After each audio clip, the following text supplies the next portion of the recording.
Fear సైకోసిస్ అంటారు. భయభ్రాంతులకు గురి చేయడం, ఒక మనిషిని భయపెట్టేస్తే ఆ భయంలో లొంగిపోవడం అన్నటువంటి. ప్రస్తుతం అనేక మంది YSR Congress party social media కార్యకర్తలు, నాయకులు ఇలాంటి ఫియర్ సైకోసిస్లో భయంతో వణుకుతున్నారు, ఒకటి లొంగిపోతున్నారు, లేదంటే కనుక శాంతం రాజకీయాలకు దూరం అయిపోతున్నారు. అలాంటి పరిస్థితిని, ఆ ప్యానిక్ సిచ్యువేషన్ క్రియేట్ చేసి అందులో భాగంగానే ప్రస్తుతం జరుగుతున్నటువంటి రకరకాల వ్యవహారాలు ఉన్నాయి.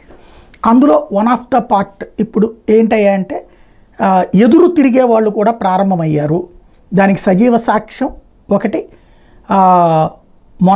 నిన్న అనంతరామరెడ్డి లాంటి వాళ్ళు మాట్లాడటం కావచ్చు, రోజా ఎదురు తిరుగుతూనే ఉంది, అలాగే అంబటి రాంబాబు, పేర్ని నాని ఈ ఒత్తిళ్ళకి లెక్క చేయట్లేదు, బెదరకుండా పనిచేస్తున్నారు. అదే సందర్భంలో ఇప్పుడు లేటెస్ట్గా చూసుకుంటే ఇది పెద్దిరెడ్డి రామచంద్రారెడ్డి అట్లాగే మిథున్ రెడ్డి వాళ్ళు ఎదురు తిరిగి తమని తాము సేవ్ చేసుకున్నారు.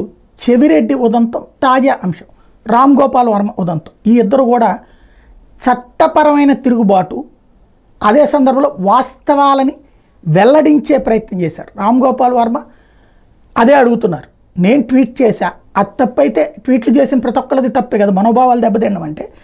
రామ్ గోపాల్ వర్మ తెలుగుదేశానికి వ్యతిరేకం కాబట్టి తను ట్వీట్ చేస్తే దాంట్లో మార్ఫింగ్ అయింది. ఇప్పుడు మార్ఫింగ్లు వైసీపీకి వ్యతిరేకంగా, జగన్కి వ్యతిరేకంగా స్టిల్లో నడుస్తున్నాయి కదా, మరి వాళ్ళందరూ కూడా కేసులు అవుతారు కదా, ఆర్గనైజ్డ్ క్రైమ్ అవుతారా? లేదు, వ్యక్తిగత స్వాతంత్రం. మరి వ్యక్తిగత స్వాతంత్రం అందరికీ ఉన్నట్టే నాకు ఉంటుంది కదా అన్నటువంటిదే కదా రామ్ గోపాల్ వర్మ. ప్లస్ లీగల్గా ఫైట్కి వెళ్తున్నారు. మరొక వైపున చెవిరెడ్డి భాస్కర్ రెడ్డి అలాగే ఆగలేదు, తగ్గలేదు.